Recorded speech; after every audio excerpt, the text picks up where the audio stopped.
ما تليق بلاعب مستوى نيمار. يحق له خالد لا اللي يحق له بيخسر فريقه وخسر فريقه، كان باريس سان جيرمان ولا المنتخب البرازيلي في مباريات احنا شفناها ما يمتع. لا السنه هذه نشوف نيمار سيريس يعني حتى مع باريس سان جيرمان منضبط ويلعب مع المجموعه، عامل فارق. اذا لعب مع المجموعه راح يعمل فارق حلم هذا حلم، ويعني النصيب الاكبر راح نسينا عبد الله نسينا ان عنده افضل 2 حراس في العالم. نعم، حارس ليفربول، حارس مانشستر سيتي، يعني فريق قوي جدا. لا في كل مركز عنده 2 3 من احسن لعيبه العالم يا اخوان. احسن فريق ناحيه الفرديه. اوكي احمد الرواس تفضل.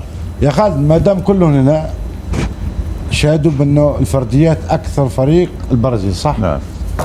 كرة القدم 60% مهارات فردية، الاستلام والتسليم والتسديد والمراوغة والكرات الثابتة كلها فرديات. كان تعرف توظفها بالمجموعة. كان تعرف توظفها بالمجموعة. أنا مش مدرب. مش مدرب، هو مدرب يقدر يوظفها. 60% في اللعب داخل الملعب فرديات. هذا اجمل حاجه في كره القدم اللي عندك، وحتى دكه الاحتياط اوكي. باقي مثل ما قلت انت، المدرب هو يوظف كلاعب مجموعه. انت ميزوا في المجموعه في الشق هذا الدفاعي والهجومي فريق بطل. هذا في العالم كله كذا، دائما تميز بعض الفرق ب3 4 لاعبين 5. احمد كلامك جميل بس لو تختصر احلى. اسامه، القضيه الفرديات تناقش، الفرديات تكون مهمه. نزول مدرب منتخب البرازيل في هذه اللحظات. انا معيش مارتينيز، يعني كلموني على المدرب الان. اسامه افضل وقت هذا مدرب راح يسوي في البطوله منذ 2018 هو مدرب، يعني طيب. على الاقل كاين واحد الاستمراريه. لا، قضيه الفرديات باغي نتكلم عليها جوج حروف الفرديات، لان الفرديات لما تكون عندك 2 3 الفرديات وفريق متكامل يشتغل من اجل الفرديات تكون عندك فريق متكامل. لما يكون عندك 11 الفرديه ففي اغلب الاحيان لا يكون عندك فريق. خالد 11 فرديه لا تعمل فريق. هي الفرديات شنو معناتها؟ الفرديات شنو معناتها؟ معناتها انه عندي لاعب عنده امكانيه يخلصني من الضغط اللي يصير عليه ويسوي لي حلول. وهذا اللاعب خالد نادر.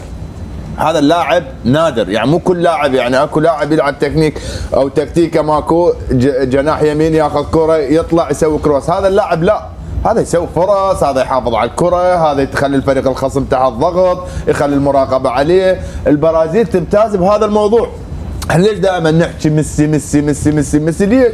لان ميسي دائما يلقي لك الحلول، يقدر يشيل الضغط عنك، يقدر يسوي. الان اللاعبين كازيميرو لاعب وراء اخر، كازيميرو حارس كازيميرو، يعني هذا الدباب. اول شيء لابد ان اشيد بالزي البرازيلي الموحد حتى والاناقه، حتى مصورينهم اللي نزلوا قبلهم او الوفد الاداري اللي نزل قبلهم كان بنفس هذا الزي بالضبط وباناقه تامه. هم جايين من مدينه ايطاليه ويعني من تورينو الايطاليه. غريب.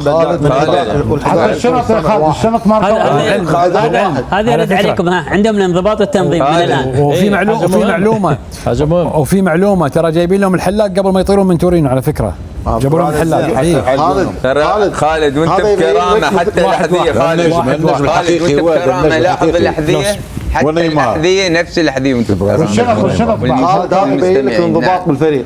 هذا ما يستطيع يقولون الفرديه ما الفرديه، بالسابق ما كنا نشوف بالبرازيل شيء. نشوفهم يوم بالتريننج يقولوا اللي لابس تيشيرت كل واحد لبسه غير عن الثاني. شيء لك اوفيشال الحين رسمي.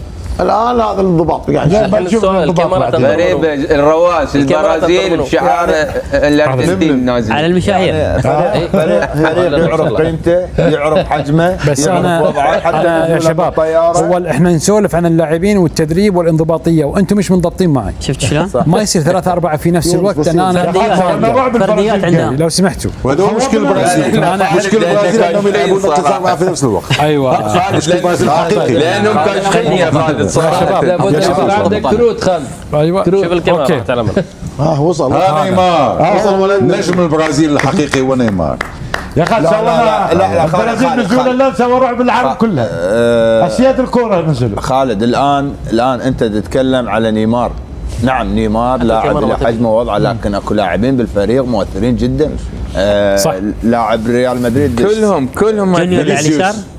فينيسيوس خالد فينيسيوس حتى رودريجو اصبح جميل، سوى طفره بالريال. الريال كان يبحث عن نجم لكن لقى ضالته به.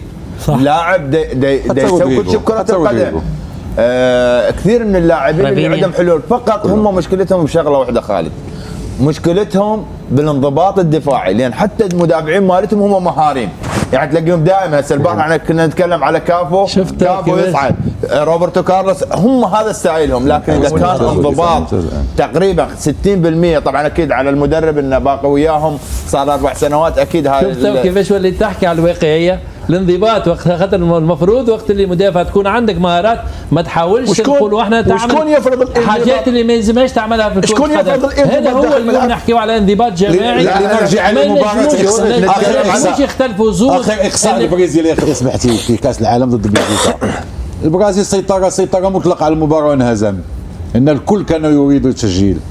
شوف ناصر، انا اللي اشوفه طبعا امتداد الكلام اخو يونس، اللي هي مفترض انها تكون 3 عناصر، يعني تتكلم عن مجموعه، تتكلم عن مجموعات، تتكلم ايضا عن ابتكار من حلول فرديه.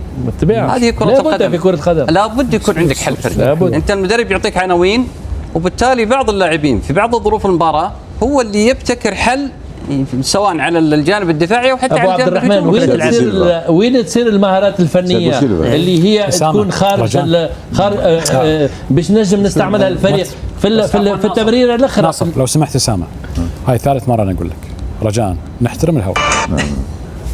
الامور الجانبيه جانبيه. انت عندك ميكروفون رجاء. احمد عجبته انا. احمد ايش دخل احمد مايد يسمع انت هو لو سمحتوا انا عندي حق. شوف انت انا حبيت نتعامل نحكي مع ابو عبد الرحمن، اقول لك انا في المهارات الفنيه لابد ان نستعملها في الفريق، في ال 30 متر الاخر، في ال 10 متر الاخر، في القرار، في اللمسه الاخرانيه، في القرار، في التسديده، في شخصيته، وقتاش تسدد، وقتاش تعطي تمريره، وقت اللي يكون صاحبك متركز منك خير يمكن تعطيه تمريره تكون حاسمه. هذه هي المهارات الفنيه اللي تنجم تستعملها. وقت اللي نستعملوا المهارات الفرديه للفريق بصفه جماعيه، وقتها نشوفوا فريق من اعلى تيران. في حاجه ثانيه مهمه جدا يمكن هي حصلت في المنتخب الارجنتيني، حاله الشغف. يعني لما كنا نشوف اللاعبين نجوم كبار عالميين ينتظرون اسمائهم تضع في المنتخب، وردة الفعل اللي كانت موجودة عندهم، انا في اعتقاد البرازيل انا اعتقد انه هذه راح يكون لها يعني على الاقل وجود وحضور مع المنتخب في هالبطولة. هذا على كلامك عبد الرحمن، هذه يوصلون رسالة لاعبين البرازيل ومدرب البرازيل والجهاز الاداري يوصل رسالة للعالم كله على الجدية. بالسابق البرازيل اتوقع اللي هي 2006 اللي انغلوا تمارين، تذكر كانوا ينغلون التمارين، كان ما في جديه، تمرين منتخب نلغي يعني مباراه على الهواء مباشره، شيء طبيعي اخسروا. فالحين يبين لك ان الجديه، ان شلون اختيار اللاعبين، وصول رساله حق الشعب ان شلون بيمثل الدوله. لو تشوف اللاعبين منتخب البرازيل كل اللاعبين او الاغلبيه اللي فيه نجوم كوابتم في انديتهم، معناته ان عارفين القياده شلون، ويعرفون شلون طريقه مثلا نقول روح البطولات. يعني انت تقول لي صوب مدافعين الان، مدافع بتشيلسي، مدافع بباريس، قاعدين هل شفناهم في باريس او في او في تشيلسي قاعد يلعبون مهاريين ورا؟ لا، قاعد يلعب لعب اوروبي. نعم. هذا هو. اذا نقول اهلا بالبرازيل، اهلا بالسامبا هنا في الدوحه قطر، وكل التوفيق لكم ان شاء الله. نشوف منكم اداء ممتع وبطوله رائعه ان شاء الله.